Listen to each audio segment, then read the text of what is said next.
ಯೇಸುವೆ ವಂದನೆ, ಯೇಸುವೆ ಆರಾಧನೆ. ನನ್ನ ಹೆಸರು ಮಲ್ಲಿಕಾ ಅಂತ. I am from Bangalore. ನಾನು MBA ಕಂಪ್ಲೀಟ್ ಮಾಡಿ ಈಗ ಒಂದು IT ಫರ್ಮಲ್ಲಿ ವರ್ಕ್ ಮಾಡ್ತಾ ಇದ್ದೀನಿ.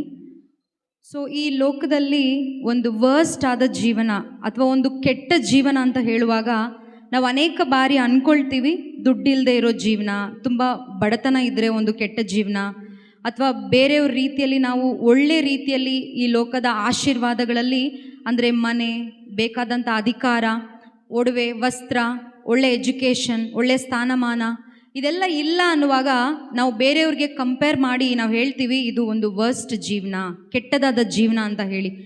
ಆದರೆ ಕೆಟ್ಟದಾದ ಜೀವನ ಏನು ಅಂತ ಹೇಳಿದ್ರೆ, ಒಂದು ನಿಜವಾದ ಪ್ರೀತಿ ಇಲ್ಲದೆ ಇರೋ ಜೀವನನೇ ಒಂದು ಕೆಟ್ಟ ಜೀವನ. ಒಂದು ನಿಜವಾದ ಶಾಂತಿ, ಒಂದು ನಿಜವಾದ ಸಮಾಧಾನ, ಒಂದು ತೃಪ್ತಿ ನನ್ನ ಜೀವನದಲ್ಲಿ ಇಲ್ಲ ಅಥವಾ ಯಾರ ಜೀವನದಲ್ಲಾದರೂ ಇಲ್ಲ ಅಂತ ಹೇಳುವಾಗ ಅದೇ ಒಂದು ಕೆಟ್ಟ ಜೀವನ ನನಗೆ ಅರ್ಥ ಆಗಿದ್ದು. ಸೊ ನಾನು ಹುಟ್ಟು ಕ್ರೈಸ್ತಳಲ್ಲ, ನಾನೊಂದು I come from a non Christian background. ಆದರೆ ಈಗ ನಾನು I am a part of Jesus Christ, the body of Christ. ಈಗ ನಾನು ಅವರ ಒಂದು ಅಂಗವಾಗಿ ಇದ್ದೀನಿ.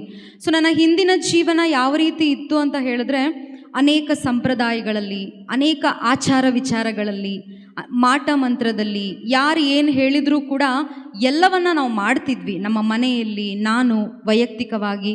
ಯಾಕೆ ಅಂತ ಹೇಳಿದ್ರೆ ಸಮಾಧಾನ ಬೇಕು, ಶಾಂತಿ ಬೇಕು, ತೃಪ್ತಿ ಬೇಕು, ಪ್ರೀತಿ ಬೇಕು, ಬೇರೆ ಯಾರಿಗೂ ಕ್ಷಮೆ ಕೊಡೋಕ್ಕಾಗ್ತಾ ಇಲ್ಲ, ಯಾರನ್ನೂ ಆಕ್ಸೆಪ್ಟ್ ಮಾಡೋಕ್ಕಾಗ್ತಾ ಇಲ್ಲ, ದ್ವೇಷ ಬಿಡ್ಲಿಕ್ಕಾಗ್ತಾ ಇಲ್ಲ. ಸೊ ಈ ರೀತಿಯಲ್ಲೆಲ್ಲ ನಾವು ಜೀವನ ಮಾಡಬೇಕಾದ್ರೆ, ಸೊ ಎಲ್ಲರ ರೀತಿಯಲ್ಲಿ ಒಂದು ಯುವತಿಯಾಗಿ ನನಗೂ ಕೂಡ, ನಾನು ಒಳ್ಳೆ ಅಕಾಡೆಮಿಕ್ಸಲ್ಲಿ ನಾನು ಚೆನ್ನಾಗಿ ಸ್ಕೋರ್ ಮಾಡ್ತಾ ಇದ್ದೆ, ನಾನೊಂದು ಆ್ಯಥ್ಲೀಟ್ ಆಗಿದ್ದೆ. ಮನೆಯಲ್ಲಿ ನನ್ನ ಒಂದು ಭೌತಿಕವಾಗಿ ಏನೆಲ್ಲ ಬೇಕೋ ಎಲ್ಲವನ್ನ ಕೂಡ ಪ್ರೊವೈಡ್ ಮಾಡ್ತಾಯಿದ್ರು. ಆದರೂ ಕೂಡ ನನ್ನಲ್ಲಿ ಒಂದು ಎಂಪ್ಟಿನೆಸ್ ಇತ್ತು, ಒಂದು ಲೋನ್ಲಿನೆಸ್ ಇತ್ತು. ಯಾಕೆ ಅಂತ ಪ್ರಶ್ನೆ ಮಾಡುವಾಗ ಉತ್ತರ ಗೊತ್ತಿಲ್ಲ. ಆದರೆ ಇನ್ನೂ ಏನೋ ಬೇಕು, ಇನ್ನೂ ಏನೋ ಬೇಕು, ಇನ್ನೂ ಏನೋ ಅಚೀವ್ ಮಾಡಬೇಕು, ಏನೇ ಮಾಡಿದ್ರೂ ಕೂಡ ಒಂದು ತೃಪ್ತಿ ಸಿಗ್ತಾ ಇರಲಿಲ್ಲ. ಸೊ ಈ ರೀತಿಯಲ್ಲಿ ಇರಬೇಕಾದ್ರೆ ನನ್ನ ಮನೆಯಲ್ಲಿ ಆಗಲೇ ನಾನು ಹೇಳ್ದಂಗೆ ಸಂಪ್ರದಾಯ, ಮೂಢನಂಬಿಕೆ, ಈ ರೀತಿ ಶಾಸ್ತ್ರ, ಈ ರೀತಿ ಎಲ್ಲ ನಾವು ಇರಬೇಕಾದ್ರೆ ನಾವು ಅನೇಕ ಜ್ಯೋತಿಷಿಗಳ ಬಳಿ ಕೂಡ ನಾವು ಹೋಗಿ ವಿಸಿಟ್ ಮಾಡಿದ್ದೀವಿ. ಯಾಕೆ ಅಂದರೆ ಮನೆಯಲ್ಲಿ ಒಂದು ಸಮಾಧಾನ ಬೇಕು ಅಂತ ಹೇಳಿ. ಆದರೆ ಅವ್ರ ಹೆಸರು ಹೇಳಲಿಕ್ಕೆ ನನಗೆ ಇಷ್ಟ ಇಲ್ಲ. ಅವ್ರ ಹತ್ರ ಹೋದಾಗ, ಒಂದು ಜ್ಯೋತಿಷಿ ಬಳಿಗೆ ನಾವು ಹೋದಾಗ ನಮ್ಮ ಹತ್ರ ತುಂಬ ದುಡ್ಡು ತೊಗೊಂಡ್ರು. ಯಾಕೆ ಅಂದರೆ ನಮ್ಮ ಮನೆಗೇನೋ ಒಳ್ಳೆಯದಾಗುತ್ತೆ, ನಿಮ್ಮ ಜೀವನದಲ್ಲಿ ಒಂದು ಶಾಂತಿ ಸಿಗುತ್ತೆ ಅಂತೇಳಿ. ನಮ್ಮದು ದುಡ್ಡು ಹೋಯಿತು, ಆದರೆ ನಮಗೆ ಯಾವುದೇ ರೀತಿ ಶಾಂತಿ ಸಿಕ್ಕಿಲ್ಲ. Price the Lord, praise the Lord. So ಈ ರೀತಿ ಒಂದು ಸಿಚುವೇಷನಲ್ಲಿ ನಾನು ಇರಬೇಕಾದ್ರೆ, ನಾನು ಓದಿದ್ದೆಲ್ಲ ಕೂಡ ಕ್ಯಾಥಲಿಕ್ ಇನ್ಸ್ಟಿಟ್ಯೂಷನಲ್ಲಿ ಆಗಿದ್ದರಿಂದ ನನಗೆ ತುಂಬ ಜನ ಕ್ಯಾಥಲಿಕ್ ಫ್ರೆಂಡ್ಸ್ ಇದ್ದರು, ಕ್ರಿಶ್ಚಿಯನ್ ಫ್ರೆಂಡ್ಸ್ ಇದ್ದರು. ಸೊ ನನ್ನ ಒಂದು ಫ್ರೆಂಡ್ನ ಮುಖಾಂತರ ನನಗೆ ಈ ರೀತಿ ಒಂದು ಪ್ರೇಯರ್ ಮೀಟ್ಗೆ ಬರಲಿಕ್ಕೆ ಒಂದು ಇನ್ವಿಟೇಷನ್ ಸಿಕ್ತು. ಸೊ ಆಗ ನಾನು ಸುಮ್ಮನೆ ಹೋಗಿದ್ದು, ನನಗೆ ಗೊತ್ತಿಲ್ಲ ಯೇಸು ಯಾರು, ಈ ಒಂದು ತಂದೆ ದೇವರು ಯಾರು, ಪರಿಶುದ್ಧಾತ್ಮರು ಯಾರು. ಕ್ರಿಶ್ಚಿಯಾನಿಟಿ ಅಂದರೆ ಎಲ್ಲ ಧರ್ಮದ ರೀತಿಯಲ್ಲಿ ಇದು ಒಂದು ಧರ್ಮ ಆಗಿದೆ.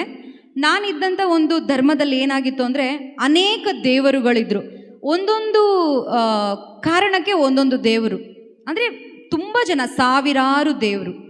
ಆದರೆ ಇಲ್ಲಿ ಕ್ರಿಶ್ಚಿಯಾನಿಟಿಯಲ್ಲಿ ಬರುವಾಗ ಯೇಸು ಒಬ್ಬರೇ ದೇವರು. ನಾನೇನು ಅಂದ್ಕೊಂಡಿದ್ದೆ, ಎಲ್ಲ ದೇವರು ರೀತಿಯಲ್ಲಿ ಇವರು ಕೂಡ ಒಬ್ಬರು ದೇವರು. ಸೊ ಇದೊಂದು ಮೆಂಟ್ಯಾಲಿಟಿ ನನ್ನಲ್ಲಿತ್ತು. ಈ ರೀತಿ ಕಾನ್ಸೆಪ್ಟಲ್ಲಿ ನಾವು ಹೋಗುವಾಗ ಆ ಒಂದು ಪ್ರಾರ್ಥನೆಗೆ ನನಗೆ ಆಹ್ವಾನ ಸಿಕ್ಕಿದಾಗ ನಾನು ಅದಕ್ಕೆ ಹೋದೆ. ಈ ರೀತಿ ನೀವು ಹೇಗೆ ಕುಳಿತಿದ್ದೀರೋ ಹಾಗೆ ಕುತ್ಕೊಂಡು ನಾನು ಅಲ್ಲಿ ಪಾರ್ಟಿಸಿಪೇಟ್ ಮಾಡ್ತಾ ಇದ್ದೆ. ಆಗ ಇಲ್ಲಿ ಬೋಧನೆ ಮಾಡುವಂಥ ಒಬ್ಬ ಸಹೋದರ ಅವ್ರು ಹೇಳ್ತಿದ್ರು, the verse taken from gospel of Matthew 6:33, ಮತ್ತಾಯನಿಗೆ ಬರೆದ ಶುಭ ಸಂದೇಶ 6ನೇ ಅಧ್ಯಾಯ 33ನೇ ವಾಕ್ಯ. ಸೊ ಇಲ್ಲಿ ವಾಕ್ಯ ಏನು ಹೇಳ್ತಾ ಇದೆ ಅಂದರೆ, ನೀವಾದರೂ ಮೊದಲು ದೇವರ ಸಾಮ್ರಾಜ್ಯಕ್ಕಾಗಿ, ಅವರ ಸತ್ಸಂಬಂಧಕ್ಕಾಗಿ ತವಕಪಡಿ, ಇದರೊಂದಿಗೆ ಅವೆಲ್ಲವೂ ನಿಮಗೆ ನೀಡಲಾಗುವುದು. The first encounter with Jesus ಈ ವರ್ಸ್ ನನಗೆ ಆಗಿದ್ದು. ಸೊ ಇಲ್ಲೇನು ಹೇಳ್ತಿದೆ, first you strive for the kingdom of God and his righteousness, then everything will be added on to you, given to you ಅನ್ನೋ ರೀತಿಯಲ್ಲಿ ಒಂದು ವಾಕ್ಯವನ್ನು ನಾನು ಕೇಳಿಸ್ಕೊಂಡೆ.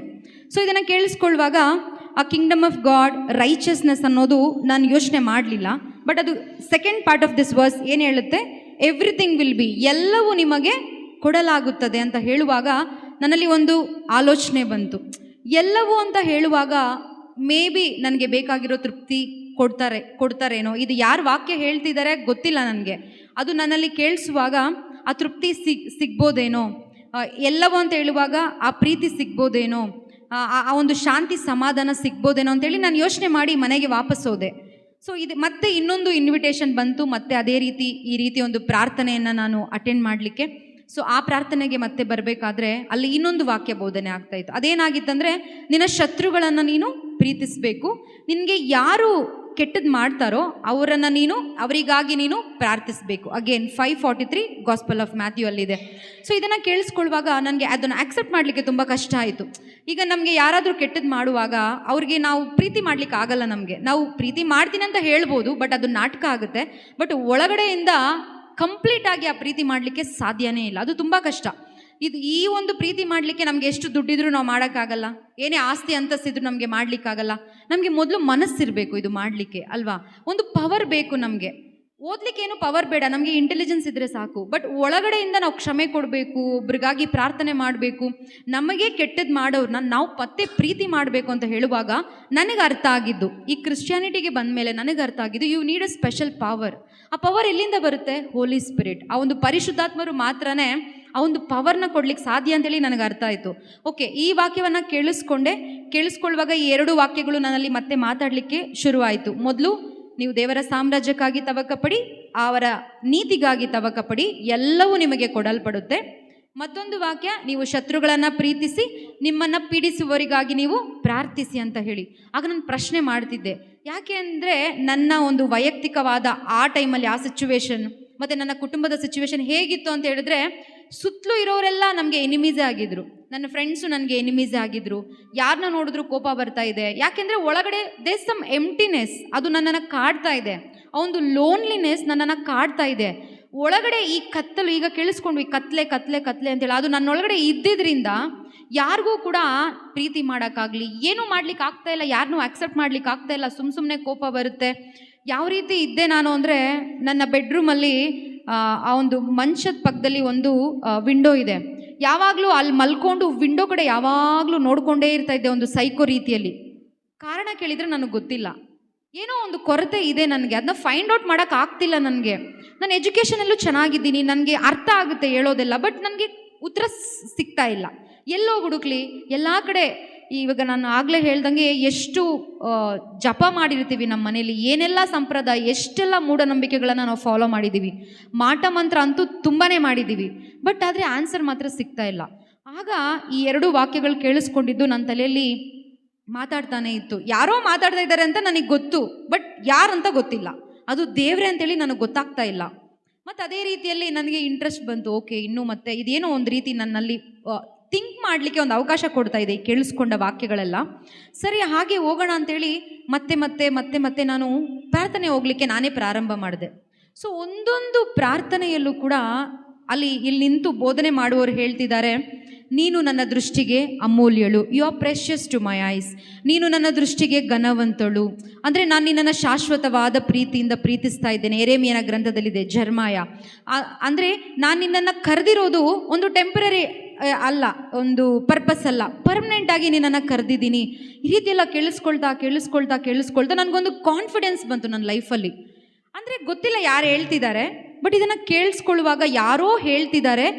ಆ ಮಾತುಗಳು ನನ್ನಲ್ಲಿ ಒಂದು ರೀತಿ ಒಂದು ಸ್ವಲ್ಪ ಅದೇ ಅನಿಸುತ್ತೆ, may be the transformation started taking place in me.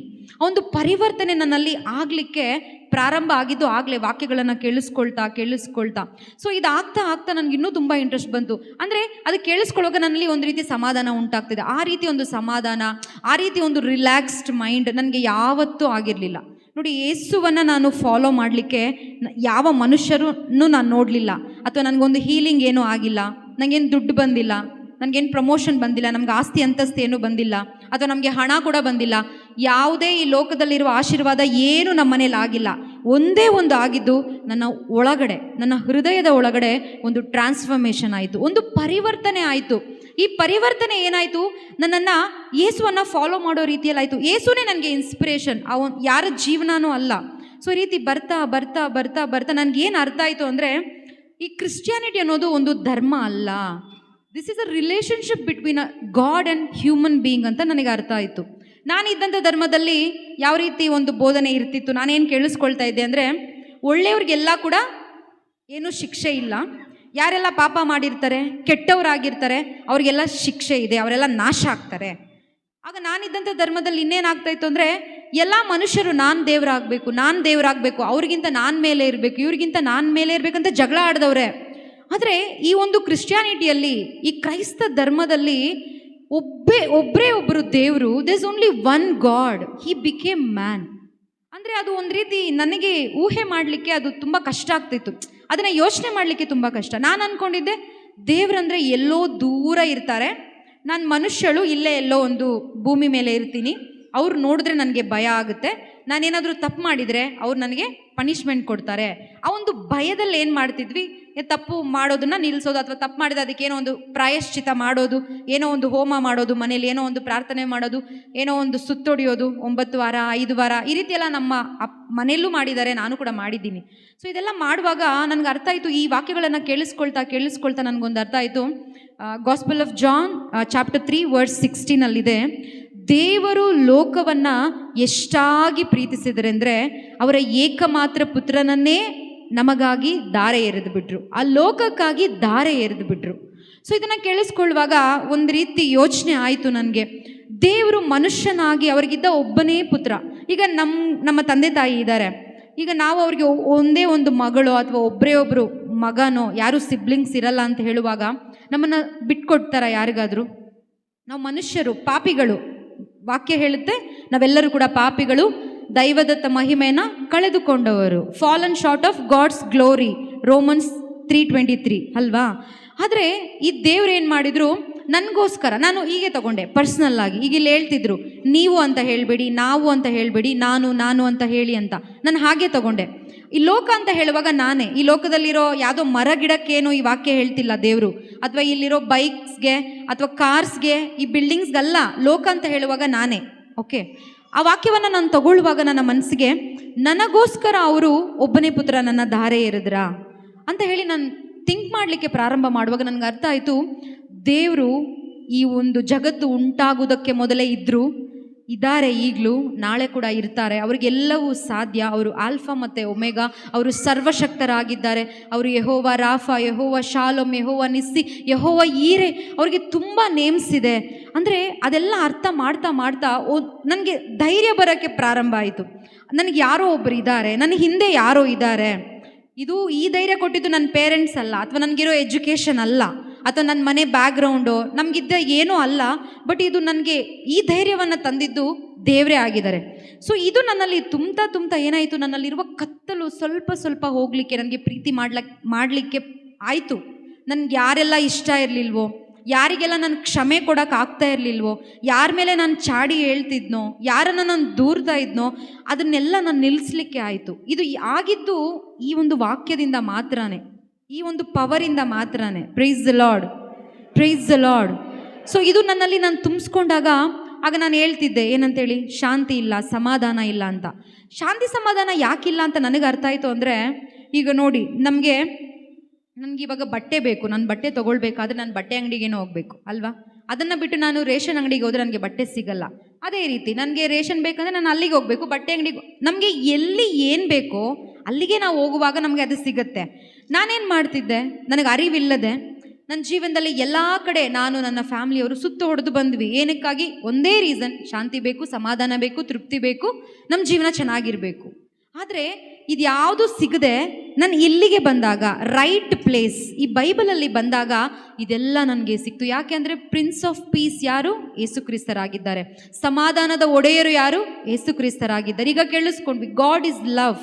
ಆ ಲವ್ ಇರೋದು ಇಲ್ಲಿ. ನಾನು ಲೋಕದಲ್ಲೆಲ್ಲ ನನ್ನ ಫ್ರೆಂಡ್ಸಲ್ಲಿ, ಅಪ್ಪ ಅಮ್ಮ ಅಲ್ಲಿ, ರಿಲೇಟಿವ್ಸಲ್ಲಿ, ಪಕ್ಕದ ಮನೆಯವರೆಲ್ಲ ಹುಡುಕಿದ್ರೆ ನಂಗೆ ಸಿಕ್ಕಿಲ್ಲ. ಬಟ್ ಇಲ್ಲಿಗೆ ಬರುವಾಗ ನನಗೆ ಸಿಗ್ತಾ ಇದೆ. ಸೊ ಇದನ್ನೆಲ್ಲ ಯೋಚನೆ ಮಾಡ್ತಾ ನನಗೊಂದು ಅರ್ಥ ಆಯಿತು, ದೇವರು ಬಂದಿರೋದು ಪಾಪಿಯಾದ ನನ್ನನ್ನು ಶಿಕ್ಷೆ ಮಾಡಲಿಕ್ಕಲ್ಲ. ನಾವು ಪಾಪ ಮಾಡದೆ ಇರ್ಲಿಕ್ಕಾಗಲ್ಲ ಪ್ರಿಯರೇ. ನನ್ನ ಯೋಚನೆಯಲ್ಲಾದರೂ ನಾವು ಪಾಪ ಮಾಡ್ತೀವಿ. ವ್ಯಭಿಚಾರ, ಕೊಲೆ ಮಾಡದೆ ಇರಬಹುದು. ಯಾರ ಬಗ್ಗೆ ನಾವು ಕೆಟ್ಟದ್ದು ಬಯಸ್ತೀವಲ್ವಾ? ಕೆಟ್ಟದ್ದು ಮಾತಾಡಲ್ವಾ? ಎಷ್ಟೋ ಜನಕ್ಕೆ ಅವಮಾನ ಮಾಡಿರ್ತೀವಲ್ವಾ? ಅಂದರೆ ಕೆಟ್ಟದ್ದು ಮಾಡ್ತಾನೇ ಇರ್ತೀವಿ. ನಾನು ಕೇಳಿಸ್ಕೊಂಡಂಥ ಬೋಧನೆ ಪ್ರಕಾರ ಕೆಟ್ಟವರೆಲ್ಲ ನಾಶ ಆಗಬೇಕಂತ. ಆದರೆ ಯೇಸು ಬಂದಿದ್ದು ಯಾರು ಪಾಪಿಗಳಾಗಿದ್ದಾರೋ ಆದಾಮನಿಂದ ಬಂದಂಥ ಪಾಪ ಇಡೀ ಮಾನವ ಕುಲಕ್ಕೆ ಅದು ಬಂತು. ನಾವೆಲ್ಲ ಕೂಡ ಆದಾಮನಿಂದ ಬಂದ ಸಂತತಿ ಆಗಿರೋದ್ರಿಂದ ಆವಾಗ ನನಗೆ ಅರ್ಥ ಆಯಿತು ನಾನು ಪಾಪಿ ಅಂತ ಹೇಳಿ. ಅದು ನನಗೆ ಕನ್ವಿಕ್ಟ್ ಆಯಿತು. ಸುಮ್ಮನೆ ನೀನು ಪಾಪಿ ಅಂತ ಹೇಳುವಾಗ ಕನ್ವಿಕ್ಟ್ ಆಗಲ್ಲ. ಈ ವಾಕ್ಯವನ್ನು ಕೇಳಿಸ್ಕೊಂಡಾಗ ಗೊತ್ತಾಗುತ್ತೆ ನಾನು ಪಾಪಿ. ಅವ್ರು ಪಾಪಿ ಅಂತ ಹೇಳುವಾಗ ನಾನು ಅದೇ ಪ್ರಶ್ನೆ ಮಾಡ್ತಿದ್ದೆ, ನಾನು ಏನು ಕೊಲೆ ಮಾಡಿಲ್ಲ ಅಲ್ವಾ, ವ್ಯಭಿಚಾರ ಮಾಡಿಲ್ಲ, ಸುಳ್ಳು ಸಾಕ್ಷಿ ಯಾರಿಗೂ ಹೇಳಿಲ್ಲ, ಯಾರ ವಸ್ತುಗಳನ್ನು ನಾನು ಕದ್ದಿಲ್ಲ, ಬಟ್ ನಾನು ಹೆಂಗೆ ಪಾಪಿ ಆಗ್ತೀನಿ ಅಂತ ಪ್ರಶ್ನೆ. ಆಗ ಗೊತ್ತಾಯಿತು ಆದಾಮನಿಂದ ಪಾಪದಿಂದ ನಾವೆಲ್ಲ ಕೂಡ ಪಾಪಿ. ನಾನು ಪಾಪಿ ಆಗಿದ್ದೀನಿ. ಇದು ನನ್ನಿಂದ ಹೋದರೆ ನನ್ನಿಂದ ಕತ್ತಲು ಹೋಗುತ್ತೆ. ಈ ಕತ್ತಲ ಒಂದು ಇನ್ಫ್ಲೂಯೆನ್ಸಸ್ಸೇ ನನ್ನ ಜೀವನದಲ್ಲಿ ನಡೀತಾ ಇದ್ದದ್ದು. ನಾನು ಏನೆಲ್ಲ ಹೇಳಿದೆ, ಆ ದ್ವೇಷ, ಮತ್ಸರ, ಹಗೆತನ, ಇದೆಲ್ಲ ಎಲ್ಲಿಂದ ಬಂತು? ಆ ಪಾಪ ಮೂಲ ಒಳಗಡೆ ಇದೆ, ಆ ರೂಟ್, ಆ ಸೀಡ್ ಒಳಗಡೆ ಇದೆ. ಅದನ್ನು ತೆಗೆದುಹಾಕಿದ್ರೆ ಮಾತ್ರನೇ. ಆ ತೆಗೆದುಹಾಕೋದು ಹೇಗೆ? ಈ ಯೇಸು ಅನ್ನೋ ಬೆಳಕು ಒಳಗಡೆ ಬರಬೇಕು. ಯೇಸು ಅನ್ನೋಂಥ ಒಂದು ಸೀಡ್ ಏನು? ಒಂದೊಂದು ದೇವರ ವಾಕ್ಯ ಒಂದೊಂದು ಸೀಡ್. ಅದನ್ನು ಕೇಳ್ತಾ ಫಸ್ಟ್ ಕೇಳಿದ್ದ ಸೀಡ್ ನಾನು ಯಾವುದು? 633 ಮ್ಯಾಥ್ಯೂ, ಆಮೇಲೆ 543 ಮ್ಯಾಥ್ಯೂ, ಆಮೇಲೆ ಐಸಾಯ. ಈ ರೀತಿ ಕೇಳ್ತಾ ಒಂದೊಂದು ಸೀಡ್ ನನ್ನಲ್ಲಿ ಬಿತ್ತನೆ ಆಗ್ತಾ ನನ್ನಲ್ಲಿ ಇದ್ದಂಥ ಒಂದು ಕೆಟ್ಟ ಸೀಡ್ ಏನೆಲ್ಲ ಲೋಕಕ್ಕೆ ಸಂಬಂಧಪಟ್ಟದಿತ್ತಲ್ವಾ ಅದೆಲ್ಲ ಹೋಯ್ತು. ಆ ಪಾಪ ಅನ್ನೋದು ನನ್ನಿಂದ ಹೋಗುತ್ತೆ ಯೇಸು ಕ್ರಿಸ್ತರ ಮುಖಾಂತರ ಮಾತ್ರ ಅಂತೇಳಿ ನನಗೆ ಅರ್ಥ ಆಯಿತು. ಸೊ ಅದನ್ನು ನಾನು ವಿಶ್ವಾಸ ಇಟ್ಟು ಇದನ್ನು ನಾನು ಯಾವ ರೀತಿ ಪಡ್ಕೊಂಡೆ? ದೇವರ ವಾಕ್ಯವನ್ನು, ಶುಭ ಸಂದೇಶವನ್ನು ಕೇಳಿ. ಶುಭ ಸಂದೇಶ ಅಂತ ಹೇಳುವಾಗ ನಾವು ಅಂದ್ಕೊಳ್ತೀವಿ Matthew, Mark, Luke and John, ಇದು ಶುಭ ಸಂದೇಶ ಅಂತೇಳಿ ನಾವು ಹೇಳ್ತೀವಿ. ಬಟ್ ಶುಭ ಸಂದೇಶ ಅಂತ ಹೇಳಿದರೆ ಎವ್ರಿಥಿಂಗ್ ಅಬೌಟ್ ಜೀಸಸ್ ಕ್ರೈಸ್ಟ್. ದೇವರು ಏನು ಮಾಡಿದ್ರು ನನ್ನ ಜೀವನದಲ್ಲಿ ದೇವರು ಏನು ಮಾಡಿದ್ರು? ಈ ಲೋಕಕ್ಕೆ ಮನುಷ್ಯನಾಗಿ ಬಂದಿದ್ದು ನನಗೋಸ್ಕರ, ಈ ಲೋಕದಲ್ಲಿ ಸತ್ತಿದ್ದು ನನಗೋಸ್ಕರ, ಈ ಲೋಕದಲ್ಲಿ ಒಂದೊಂದು ಚಾಟಿ ಏಟು ತಿಂದಿದ್ದು, ತಲೆಗೆ ಆ ಮುಳ್ಳಿನ ಕಿರೀಟವನ್ನು ಇರಿಸ್ಕೊಂಡಿದ್ದು ನನಗೋಸ್ಕರ. ಅವರು ಸಾಧಾರಣ ಮನುಷ್ಯ ಅಲ್ಲ. ದೇವರು ಈ ಒಂದು ಪಾಪಿಗೋಸ್ಕರ ಇಷ್ಟೆಲ್ಲ ಮಾಡಿದ್ರ ಅಂತ ಹೇಳಿ ನಾನು ಯೋಚನೆ ಮಾಡುವಾಗ ಆಗ ನನ್ನಲ್ಲಿರುವಂಥ ನಾನು ಏನೇನೋ ಅಂದ್ಕೊಂಡಿದ್ದೆ ಲೋಕದಲ್ಲಿ, ಚೆನ್ನಾಗಿ ಓದಬೇಕು, ಒಳ್ಳೆ ಮದುವೆ ಮಾಡ್ಕೊಳ್ಬೇಕು, ಒಳ್ಳೆ ಕೆಲಸ ಮಾಡಬೇಕು, ಚೆನ್ನಾಗಿ ದುಡ್ಡು ಮಾಡಬೇಕು. ಆಮೇಲೆ ಗೊತ್ತಾಯಿತು ಇದು ಎಲ್ಲ ಮಾಡಿದ್ರೂ ಕೂಡ ಒಂದಿನ ನಾನು ಸಾಯ್ತೀನಿ, ನನ್ನ ಜೊತೆ ನಾನು ಮಾಡಿರುವ ಎಲ್ಲ ಸಾಯುತ್ತೆ. ಅದಾದಮೇಲೆ ನನ್ನ ಪರಿಸ್ಥಿತಿ ಏನು? ಇದು ಓದುವಾಗ ಗೊತ್ತಾಯಿತು ನನ್ನ ಲೋಕ ಇಲ್ಲಿಗೆ ಎಂಡಲ್ಲ, ಇದಾದಮೇಲೆ ನನಗೊಂದು ಜೀವ ಇದೆ, ಲೈಫ್ ಆಫ್ಟರ್ ಡೆತ್. ಸೊ ಇದು ನನ್ನ ತಲೆಯಲ್ಲಿ ಇರಬೇಕಾದ್ರೆ ನಾನು ಎಲ್ಲಿ ಪರ್ಮನೆಂಟ್ ಆಗಿರ್ತೀನೋ ಅದಕ್ಕೋಸ್ಕರ ನಾನು ಕೆಲಸ ಮಾಡ್ತೀನಿ ಅಲ್ವಾ. ಇದು ನಂದು ಪರ್ಮನೆಂಟ್ ಅಲ್ಲ ಅಂತ ಗೊತ್ತಾಯಿತು. ಈ ಲೋಕದಲ್ಲಿ ನಾನು ಏನೇ ಹುಡುಕಿದ್ರು ನನಗೆ ಏನೂ ಸಿಗಲ್ಲ ಅಂತೇಳಿ ನನಗೆ ಈ ವಾಕ್ಯದ ಮುಖಾಂತರ ಗೊತ್ತಾಯಿತು. ಇದು ಗೊತ್ತಾದಾಗ ನಾನು ಸತ್ತ ಮೇಲೆ ನಾನು ಎಲ್ಲೋಗಬೇಕು? ಆ ಯೇಸು ಕ್ರಿಸ್ತರ ಹತ್ರ ಮತ್ತೆ ವಾಪಸ್ ಹೋಗಬೇಕು. ಇದೇ ನನ್ನ ಒಂದು ಗುರಿಯಾಗಿ ಆ ಒಂದು ಟ್ರಾನ್ಸ್ಫಾರ್ಮೇಷನ್ ನನ್ನಲ್ಲಿ ಆಗ್ತಾ ದಿನೇ ಈ ವಾಕ್ಯವನ್ನು ಕೇಳಿಸ್ಕೊಳ್ತಾ ನನಗೆ ಅರ್ಥ ಆಯಿತು, ಈ ಲೋಕದಲ್ಲಿರುವ ಯಾರು ನನಗೆ ಆ ಸಮಾಧಾನವನ್ನು ಕೊಡೋಕ್ಕಾಗಲ್ಲ. ಆದರೆ ನನ್ನ ಪರ್ಮನೆಂಟ್ ಅಪ್ಪ ಯಾರು? ತಂದೆ ದೇವರಾಗಿದ್ದಾರೆ, ಯೇಸು ಕ್ರಿಸ್ತರಾಗಿದ್ದಾರೆ. ಇವರು ಮಾತ್ರನೇ ನನ್ನಲ್ಲಿ ಪರ್ಮನೆಂಟ್ ಆದ ಕಾರ್ಯಗಳನ್ನು ಮಾಡಲಿಕ್ಕೆ ಸಾಧ್ಯ. ಈ ಒಂದು ಕ್ರೈಸ್ತ ಧರ್ಮ ಅಂತ ಹೇಳಿದ್ರೆ ಬರೀ ಧರ್ಮ ಅಲ್ಲ, ಇದೊಂದು ರಿಲೇಷನ್ಶಿಪ್, ಇದೊಂದು ಸಂಬಂಧ, ನನಗೂ ದೇವರಿಗೂ ಇರುವಂಥ ಒಂದು ಸಂಬಂಧ.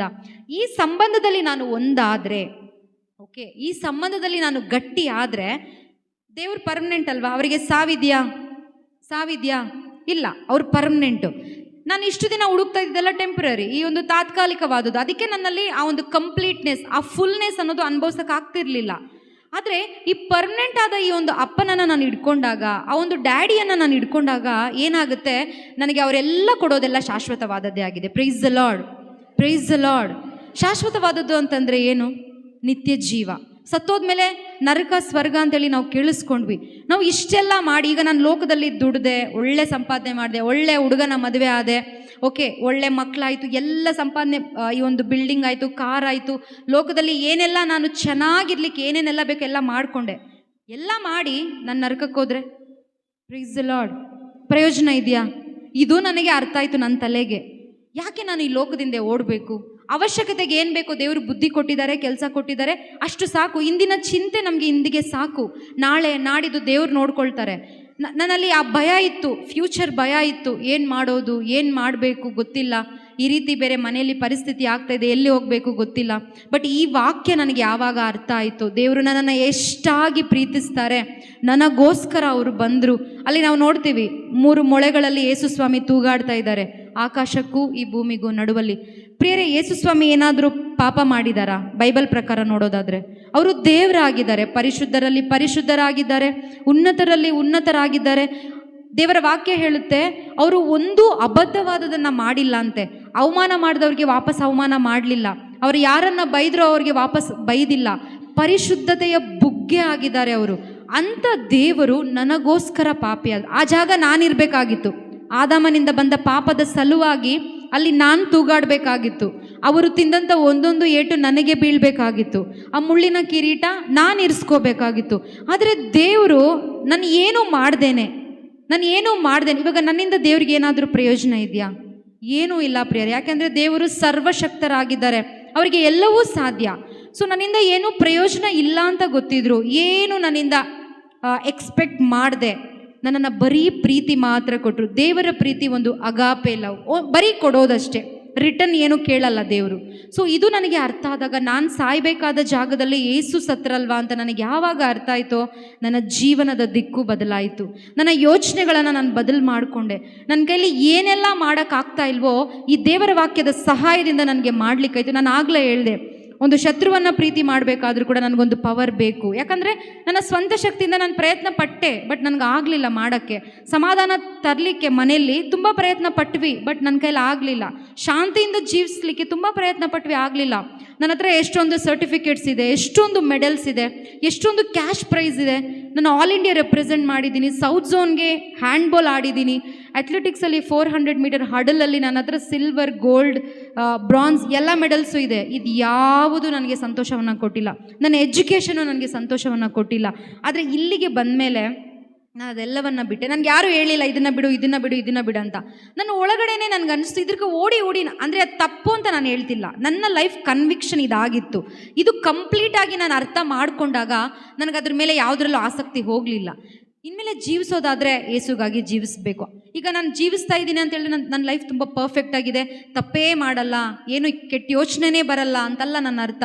ಅದು ಬಂದಾಗ ನನ್ನಲ್ಲಿ ಒಂದು ಪವರ್ ಇದೆ, ಅದನ್ನು ವಾಪಸ್ ಬರಲಿಕ್ಕೆ ಪವರ್ ಇದೆ. ಹಿಂದೊಮ್ಮೆ ನನ್ನಲ್ಲಿ ಪವರ್ ಇರಲಿಲ್ಲ. ಈಗ ನಾನು ದ್ವೇಷ ಮಾಡ್ತಾ ಇದ್ದೆ, ದ್ವೇಷ ಮಾಡ್ಕೊಂಡೇ ಹೋಗ್ತಾ ಇದ್ದೆ, ಎಷ್ಟು ತಿಂಗಳಾದರೂ ವರ್ಷಗಳಾದರೂ. ಹೊಟ್ಟೆ ಕಿಚ್ಚುಪಟ್ರೆ ಹೊಟ್ಟೆ ಕಿಚ್ಚಲ್ಲೇ ಹೋಗ್ತಾ ಇದ್ದೆ, ಅಸಮಾಧಾನದಲ್ಲೇ ಜೀವಿಸ್ತಾ ಇದ್ದೆ. ಆದರೆ ಈಗ ಅದೆಲ್ಲ ಬರುವಾಗ ಅದೊಂದು ಕತ್ತಲೆ ಅಂತೇಳಿ ನನಗೆ ಗೊತ್ತಿದೆ. ಅದು ನನ್ನೊಳಗಡೆ ಬರುವಾಗ ಅದನ್ನು ಜಯಿಸೋಕ್ಕೆ ಒಳಗಡೆ ಏಸು ಇರಬೇಕು. ಅದಿರುವಾಗ ಮಾತ್ರನೇ ಅಸಾಧಾರಣ ಕಾರ್ಯಗಳನ್ನು ನಾನು ಮಾಡಲಿಕ್ಕಾಗುತ್ತೆ ಅಂತೇಳಿ ನನಗೆ ಅರ್ಥ ಆಯಿತು. Price the Lord, praise the lord. ಪ್ರೇರೆ, ನಾನು ಆಗಲೇ ಹೇಳ್ತಿದ್ದೆ, ಈ ಒಂದು ಪಾಪ ನನ್ನಲ್ಲಿ ಇರಬೇಕಾದ್ರೆ ನನ್ನಲ್ಲಿ ಸಮಾಧಾನದಿಂದ ಇರಲಿಕ್ಕಾಗಲ್ಲ.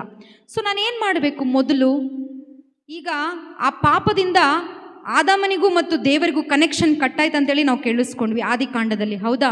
ಆ ಹಣ್ಣನ್ನು ತಿನ್ನಬೇಡ ಅಂತ ಹೇಳಿದ್ದನ್ನು ತಿಂದು ಏನು ಮಾಡ್ದ ಆದಾಮ? ಆ ಒಂದು ಕನೆಕ್ಷನ್ನ ಕಟ್ ಮಾಡಿಕೊಂಡ.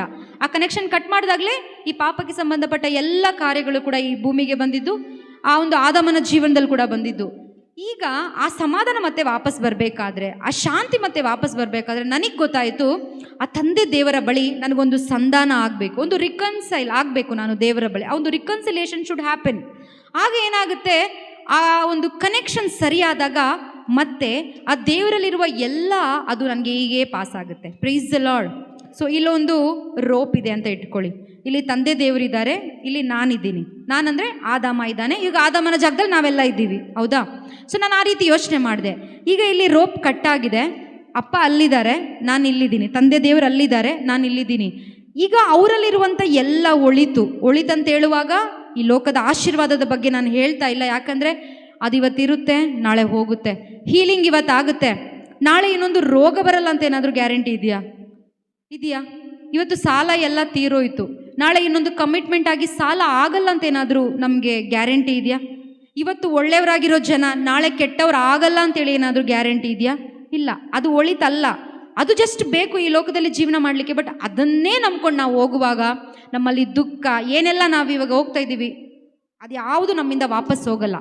ಓಕೆ, ಇದು ನನಗೆ ಅರ್ಥ ಆದಾಗ ಈ ದೇವರ ವಾಕ್ಯದ ಮುಖಾಂತರ ನನಗೇನಾಯ್ತು ಗೊತ್ತಾಯಿತು ಅಂದರೆ, ನನಗೂ ಈ ಒಂದು ತಂದೆ ದೇವರಿಗೂ ಒಂದು ರಿಕನ್ಸಿಲೇಷನ್ ಆಗಬೇಕು, ಒಂದು ರಿಕನ್ಸೈಲ್ ಆಗಬೇಕು, ಸತ್ಸಂಬಂಧ ಉಂಟಾಗಬೇಕು. ಇದು ಹೇಗೆ? ನನ್ನ ಕೈಯಲ್ಲಿ ಆ ಸತ್ಸಂಬಂಧವನ್ನು ವಾಪಸ್ ಪಡ್ಕೊಳ್ಳಿಕ್ಕಾಗಲ್ಲ. ಯಾಕೆ ಅಂದರೆ ನಾನು ಪಾಪಿಯಾಗಿದ್ದೀನಿ, ಹುಟ್ಟಿನಿಂದಲೇ ನಾನು ಪಾಪಿಯಾಗಿದ್ದೀನಿ. ಈಗ ಪರಿಶುದ್ಧರು ಯಾರಾದರೂ ಬೇಕಲ್ವಾ? ಪರಿಶುದ್ಧರು ಈ ಬೈಬಲಲ್ಲಿ ಯಾರಿದ್ದಾರೆ? ಯೇಸು ಕ್ರಿಸ್ತರು ಮಾತ್ರನೇ. Price the Lord, praise the Lord. So ಈ ಯೇಸು ಕ್ರಿಸ್ತರಲ್ಲಿ ನಾನು ನಂಬಿಕೆ ಇಟ್ಟರೆ ಸಾಕು. ನಾನು ಏನು ಮಾಡೋದು ಬೇಡ. ನಾನು ಏನು ಉಪವಾಸ ಮಾಡಿ, ನಾನು ಓನಾಗೇನೋ ಪ್ರಾರ್ಥನೆ ಮಾಡಿ, ಇನ್ನೇನೇನೋ ಪ್ರಾರ್ಥನೆ ಮಾಡಿ, ಅಥವಾ ಅಲ್ಲಿ ಇಲ್ಲಿ ಪುಣ್ಯಕ್ಷೇತ್ರಗಳನ್ನು ಸುತ್ತೋಡು. ಯಾಕಂದರೆ ಇದನ್ನೆಲ್ಲ ನಾನು ಮಾಡಿದ್ದೀನಿ, ಹಿಂದೆ ಇದನ್ನೆಲ್ಲ ಮಾಡಿದ್ದೀನಿ. ಇನ್ಮೇಲೆ ನಾನು ಏನು ಮಾಡೋದು ಬೇಕಾಗಿಲ್ಲ. ನನಗೆ ಶಾಂತಿ ಬೇಕು, ಸಮಾಧಾನ ಬೇಕು, ನೆಮ್ಮದಿಯಾಗಿ ಜೀವಿಸಬೇಕು ಅಂದರೆ ಇದು ಏನು ನನಗೆ ಬೇಡ. ಯೇಸು ಕ್ರಿಸ್ತರಲ್ಲಿ ನಂಬಿಕೆ ಇಟ್ಟರೆ ಸಾಕು. ನಾನು ಯೇಸುವಿನ ಮಗಳಾಗ್ತೀನಿ. ನಾನು ಯೇಸುವಿನ ಮಗಳಾದರೆ, ಯೇಸು ನಮಗೆಲ್ಲ ಒಂದು ಸಹೋದರ ಅಂತೇಳಿ ದೇವರ ವಾಕ್ಯ ಹೇಳುತ್ತೆ ಅಲ್ವಾ. ಅವರು ಫಸ್ಟ್ ಮಗ ತಂದೆ ದೇವರಿಗೆ ಯೇಸು ಆಗಿದ್ದಾರೆ. ಆ ಯೇಸು ಜೊತೆ ನಾವೆಲ್ಲ ಅವರ ಸಹೋದರ ಸಹೋದರಿಯರಾಗಿದ್ದೀವಿ.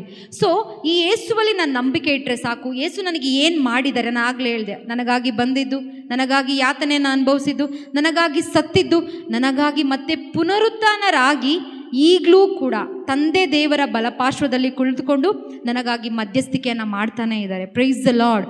ಈ ಯೇಸುವಲ್ಲಿ ಆ ನಿತ್ಯ ಜೀವವನ್ನು ಕೊಡಲಿಕ್ಕೆ ಈ ಯೇಸುವಲ್ಲಿ ನಾನು ನಂಬಿಕೆ ಇಟ್ಟರೆ ಸಾಕು. ನನ್ನ ಮತ್ತು ದೇವರ ಕನೆಕ್ಷನ್ ಏನು ಕಟ್ಟಾಗಿತ್ತಲ್ಲ ಅದು ಮತ್ತೆ ಒಂದಾಗುತ್ತೆ. ಇಷ್ಟೇ ನಾನು ಮಾಡಿದ್ದು. ಈಗ ನನಗೆ ಸಮಸ್ಯೆ ಇಲ್ಲ ಅಂತ ಹೇಳೋಕ್ಕಾಗಲ್ಲ. ನನಗೆ ಸಮಸ್ಯೆ ಇದೆ, ಎಲ್ಲ ರೀತಿ ಫಿನಾನ್ಷಿಯಲ್, ಎಲ್ಲರ ಮನೇಲೂ ಇರೋ ರೀತಿಯಲ್ಲಿ ಫಿನಾನ್ಷಿಯಲ್ ಕ್ರೈಸಿಸ್ ಇದೆ, ಪರ್ಸ್ನಲ್ ಪ್ರಾಬ್ಲಮ್ಸ್ ಇದೆ. ಆದರೆ ಇದೆಲ್ಲ ಇದ್ದರೂ ಕೂಡ ನಾನು ವೀಕ್ ಆಗಿ ಹೋಗ್ತಾ ಇಲ್ಲ. ನನ್ನಲ್ಲಿ ಒಂದು ಧೈರ್ಯ ಇದೆ, ಒಂದು ರೀತಿ ಅದನ್ನು ಜಯಿಸ್ಬೋದು, ನಾನು ಮುಂದೆ ಹೋಗ್ಬೋದು ಅಂತೇಳಿ ನನ್ನಲ್ಲಿ ಒಂದು ಭರವಸೆ ಇದೆ. ಸೊ ಈ ಭರವಸೆನೇ ಈಗ ನನ್ನನ್ನು ನಡೆಸ್ತಾ ಇರೋದು. Praise the Lord, praise the Lord. So ಯೇಸುನಲ್ಲಿ ವಿಶ್ವಾಸ ಇಟ್ಟಾಗ, ನಾವು ಇದಕ್ಕೆ ಮುಂಚೆ ನಾವು ಒಂದು ಹೋಪೇ ಇಲ್ಲ, ಆ ರೀತಿ ಒಂದು ಜೀವನವನ್ನು ಜೀವಿಸ್ತಾ ಇದ್ದಿದ್ದು. ಬಟ್ ಇಲ್ಲಿಗೆ ಬಂದ ಮೇಲೆ, ಯೇಸು ಕ್ರಿಸ್ತರಲ್ಲಿ ವಿಶ್ವಾಸ ಇಟ್ಟ ಮೇಲೆ, ನನಗೆ ಬ್ಯಾಪ್ಟಿಸಮ್ ಕೂಡ ಆಗಿದೆ. ಆ ಒಂದು ಪರಿಶುದ್ಧಾತ್ಮ ನಾನು ಪಡ್ಕೊಂಡ ಮೇಲೆ, ಈ ಶುಭ ಸಂದೇಶದಲ್ಲಿ ವಿಶ್ವಾಸ ಇಟ್ಟಾಗ ದೇವರು ನನಗೆ ಉಚಿತ ವರದಾನವಾಗಿ ಹೋಲಿ ಸ್ಪಿರಿಟನ್ನು ಕೊಡ್ತಾರೆ. ಹೋಲಿ ಸ್ಪಿರಿಟ್ ಇದ್ದರೆ ಮಾತ್ರ ನಾನು ಯೇಸುವನ್ನು ಹಿಂಬಾಲಿಸೋಕ್ಕಾಗೋದು. ಬೇರೆ ಯಾವುದರಿಂದ ನಾನು ಯೇಸುವನ್ನು ಹಿಂಬಾಲಿಸೋಕ್ಕಾಗಲ್ಲ. ಯೇಸು ಕೇಳೋದು, ನಾವು ಏನೋ ಒಂದು ರೀತಿ ಭೌತಿಕವಾಗಿ ಅನೇಕ ಕಾರ್ಯಗಳನ್ನು ನಾವು ಮಾಡ್ತೀವಿ, ಹಬ್ಬ ಹರಿದಿನಗಳು ಮಾಡ್ತೀವಿ, ಎಷ್ಟೋ ನೋವೇನ ಮಾಡ್ತೀವಿ, ಬಲಿಪೂಜೆಗಳನ್ನು ನಾವು ಅಟೆಂಡ್ ಮಾಡ್ತೀವಿ ಅಲ್ವಾ, ಇನ್ನು ಎಷ್ಟೋ ಪುಸ್ತಕದ ಪ್ರಾರ್ಥನೆಗಳನ್ನು ಓದ್ತೀವಿ. ಇದರಿಂದ ನಾವು ಯಾವುದೇ ರೀತಿಯಲ್ಲೂ ದೇವರನ್ನು ಇಂಪ್ರೆಸ್ ಮಾಡೋಕ್ಕಾಗಲ್ಲ ಅಂತೇಳಿ ನನಗೆ ಗೊತ್ತಾಯಿತು. ಯಾಕಂದರೆ ಹಿಂದೊಮ್ಮೆ ಇದೆಲ್ಲ ನಾನು ಮಾಡಿ ಬಂದಿದ್ದೆ. ಸೊ ಇದೆಲ್ಲ ಮಾಡಿದ್ರೆ ನಾವೇನು ಇಂಪ್ರೆಸ್ ಮಾಡೋಕ್ಕಾಗಲ್ಲ. ಯಾವಾಗ ಪರಿಶುದ್ಧಾತ್ಮರ ಆ ಒಂದು ಇನ್ಸ್ಟ್ರಕ್ಷನ್ಸ್ಗೆ ನಾನು ಎಸ್ ಹೇಳ್ತೀನೋ ಆಗ ಮಾತ್ರ ನಾವು ಯೇಸುವನ್ನು ಇಂಪ್ರೆಸ್ ಮಾಡೋಕ್ಕಾಗೋದು. ನಾವು ಯೇಸುವನ್ನು ಇಂಪ್ರೆಸ್ ಮಾಡ್ತಾ ಮಾಡ್ತಾ ಮಾಡ್ತಾ ನನಗೆ ದೇವರು ಒಂದು ಹೋಪ್ ಕೊಡ್ತಾರೆ. ಅದೇ ಹೋಪ್ ಏನು, ನನ್ನ ಜೀವನ ಇಲ್ಲಿ ಎಂಡಲ್ಲ, ಈ ನಾನು ಸತ್ತ ಮೇಲೆ ನನಗೊಂದು ಜೀವನ ಇದೆ. ಆ ಜೀವನ ಪರ್ಮನೆಂಟ್ ಆದ ಜೀವನ, ಯೇಸು ಜೊತೆ ಜೀವನ ಮಾಡುವಂಥ ಒಂದು ಜೀವನ ನನಗಿದೆ ಅನ್ನೋ ಹೋಪ್ ನನ್ನ ತಲೆಯಲ್ಲಿದೆ. ಸೊ ಇದು ಇರುವಾಗ ಈ ಲೋಕದಲ್ಲಿ ತುಂಬ ಟೆನ್ಷನ್ ಮಾಡ್ಕೊಳ್ಳೋದು ತುಂಬ ಆಗುತ್ತೆ. ಟೆನ್ಷನ್ ಆಗುವಂಥ ಸಿಚುವೇಶನ್ಸ್ ಬರುತ್ತೆ, ಭಯ ಆಗುವಂಥ ಸಿಚುವೇಶನ್ಸ್ ಬರುತ್ತೆ, ಮುಂದೆ ಏನು ಮಾಡೋದು ಅಂತ ಸಿಚುವೇಶನ್ ಬರುತ್ತೆ. ಇದು ಬಂದಾಗ ತಕ್ಷಣ ನನಗೆ ನೆನಪಾಗುತ್ತೆ, ನನಗೆ ಒಂದು ನಿರೀಕ್ಷೆ ಇದೆ. ಆ ನಿರೀಕ್ಷೆ ನಾವು ಒಂದ್ಸರಿ ನಾವು ಓದೋಣ. ಫಸ್ಟ್ ಪೀಟರ್ 1 ಪೇತ್ರ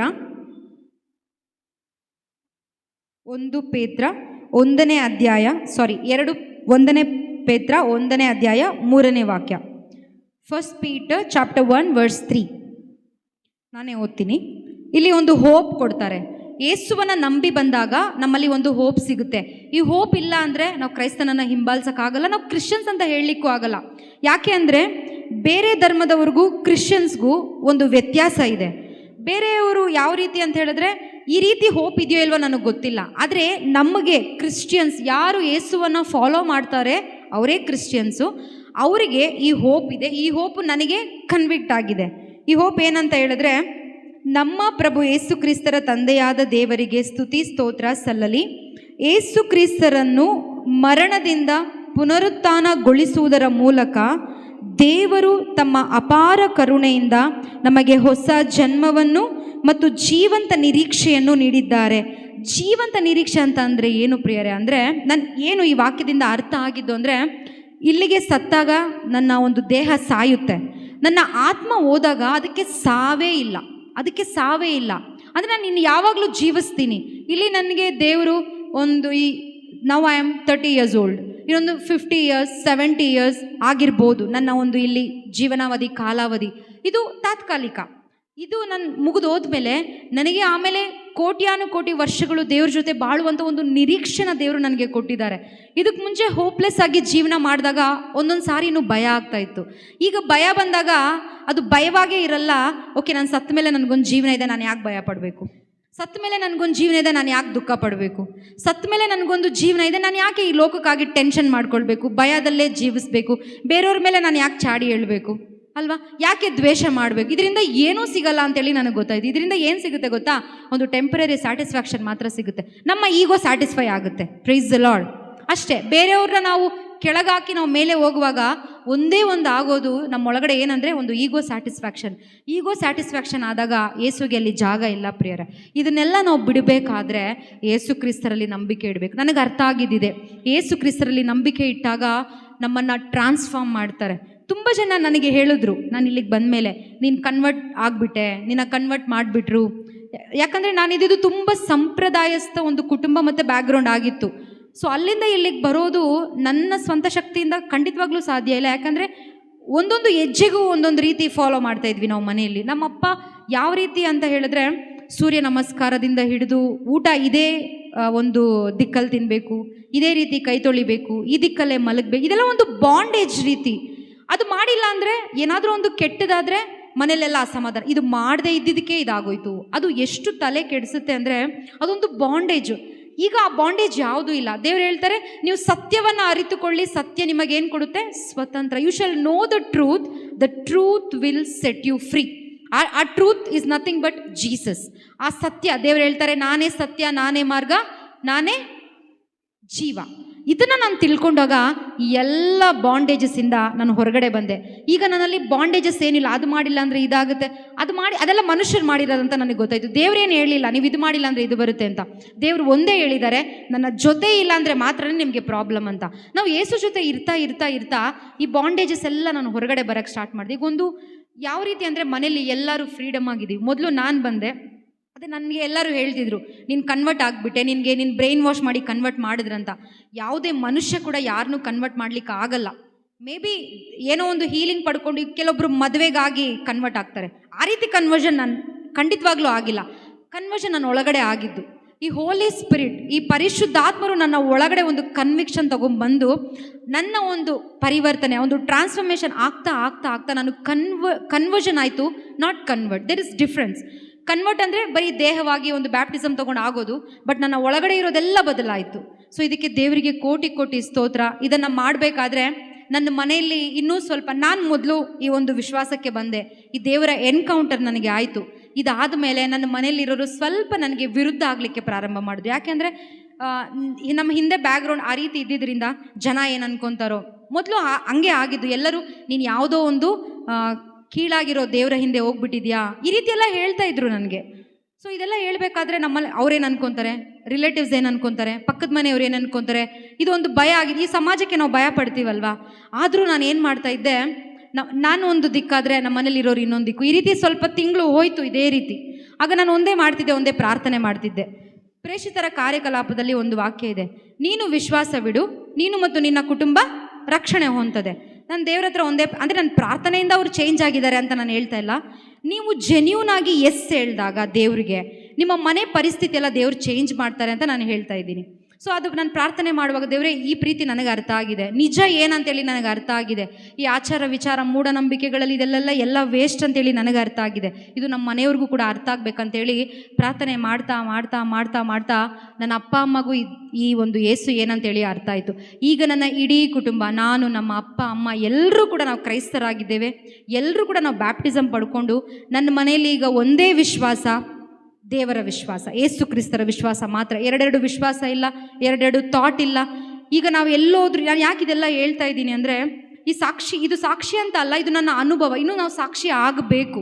ನನ್ನ ಜೀವನದ ಮುಖಾಂತರ ಇನ್ನೂ ಸಾಕ್ಷಿ ಆಗಲಿಕ್ಕೆ ನಾನು ಪ್ರಯತ್ನ ಪಡ್ತಾ ಇದ್ದೇನೆ. ಇರುವ ಜಾಗದಲ್ಲಿ, ಇರುವ ಕುಟುಂಬದಲ್ಲಿ, ಎಲ್ಲೆಲ್ಲೆಲ್ಲ ಹೋಗ್ತೀವೋ ಈ ಒಂದು ಕ್ರಿಸ್ತನನ್ನು ಪ್ರಕಟಪಡಿಸೋದು, ನನಗೆ ಇದು ಮಾತ್ರನೇ ನಮ್ಮಲ್ಲಿ ಬಿಡುಗಡೆಯನ್ನು ತರೋದು. ಈಗ ನಾನು ಇಲ್ಲಿ ಬಂದು ಹೇಳ್ಬೋದು, ನನಗೆ ಏನೋ ಒಂದು ಹೀಲಿಂಗ್ ಆಯಿತು, ಏನೋ ನನ್ನ ಸಮಸ್ಯೆ ಬದಲಾಯಿತು, ಅಥವಾ ನಮ್ಮ ಮನೇಲಿ ಯಾರಿಗೊಬ್ಬರಿಗೆ ಮದುವೆ ಆಯಿತು, ಏನೋ ಒಂದು ಪ್ರಮೋಷನ್ ಬಂದು, ಇದರಿಂದ ನಿಮ್ಮಲ್ಲಿರೋ ಬಂಧನ ಬಿಡುಗಡೆ ಆಗಲ್ಲ. Price the lord. ಕೇಳಿಸ್ಕೊಳ್ಳಿ, ಈ ಬಂಧನ ಬಿಡುಗಡೆ ಆಗೋದು ಯಾವಾಗ ಅಂದರೆ ಈ ಯೇಸು ಕ್ರಿಸ್ತರನ್ನ ಅರ್ಥಕೊಂಡಾಗ ಮಾತ್ರನೇ. Price the Lord. ಸೊ ಇದು ನನಗೆ ಅರ್ಥ ಆದಾಗ, ಈ ರೀತಿ ನಮ್ಮ ಕುಟುಂಬದಲ್ಲಿರೋರು ಇವಾಗೆಲ್ಲ ಬಂದಾಗ ನಾವು ಎಲ್ಲೇ ಹೋದ್ರು ನನ್ನ ಕುಟುಂಬನೂ ಸೇರಿ ನಾವು ಇದೇ ಕೆಲಸ ಮಾಡ್ತಾ ಇದ್ದೀವಿ. ಓದಲ್ಲೆಲ್ಲ ನಾನು ಕ್ರಿಸ್ತನನ್ನು ಕೊಡಬೇಕು. ನನ್ನ ರೀತಿಯಲ್ಲಿ ಸುಮಾರು ಜನ ಇದ್ದೀವಿ. ಎಷ್ಟೋ ಕ್ರೈಸ್ತರಾದ ನಾವೇ ಅನೇಕ ಆಚಾರ ವಿಚಾರಗಳಲ್ಲಿ ಇದ್ದೀವಲ್ವ, ಎಷ್ಟೋ ಮೂಢನಂಬಿಕೆಗಳಲ್ಲಿ ಇದ್ದೀವಲ್ವ. ಸೊ ಅದೆಲ್ಲ ನೀವು ಎಷ್ಟೇ ಇದ್ರೂ ಸಾಯೋವರೆಗೂ ಮಾಡ್ತಾನೆ ಇರಬೇಕು ಪ್ರೇರೆ. ಅದು ಮಾಡ್ತಾ ಮಾಡ್ತಾ ಮಾಡ್ತಾ ನಿಮಗೆ ಶಾಂತಿ ಸಿಗುತ್ತೆ. ಅದನ್ನು ಬಿಟ್ಟರೆ ನಿಮ್ಮ ಶಾಂತಿ ಹೋಗುತ್ತೆ. ಆದರೆ ಒಂದು ಸಾರಿ ನೀವು ಯೇಸುವನ್ನು ವಿಶ್ವಾಸ ಮಾಡಿ, ನಿಮ್ಮಲ್ಲಿ ಈ ಒಂದು ಮನುಷ್ಯ ಗ್ರಹಿಕೆಗೂ ಮೀರಿದಂಥ ಒಂದು ಶಾಂತಿ ಸಮಾಧಾನ ನಿಮ್ಮಲ್ಲಿ ಉಂಟಾಗುತ್ತೆ. Price the Lord. ಸೊ ಈ ಸಾಕ್ಷಿ ಮುಖಾಂತರ ನಾನು ಏನು ಹೇಳಿಕ್ಕೆ ಇಷ್ಟಪಡ್ತಾ ಇದ್ದೀನಿ ಅಂದರೆ, ನಮ್ಮ ಜೀವನದಲ್ಲಿ ನಾನು ಸ್ಟಾರ್ಟಿಂಗಲ್ಲಿ ಹೇಳಿದೆ, ಆ ಒಂದು ವರ್ಸ್ಟ್ ಲೈಫ್, ಕೆಟ್ಟದಾದ ಜೀವನ, ಅಲ್ಲಿಂದ ನಾವು ಬೇರ್ಪಟ್ಟು ಒಂದು ನಿಜವಾದ ಪ್ರೀತಿ ಜೀವನ, ಕ್ಷಮೆಯ ಜೀವನ ನನ್ನಲ್ಲಿ ಆಗಬೇಕಾದ್ರೆ ನಮಗೆ ಒಬ್ಬರೇ ಒಬ್ಬರು ದಾರಿ, ಯೇಸು ಕ್ರಿಸ್ತರು ಮಾತ್ರ. Price the lord.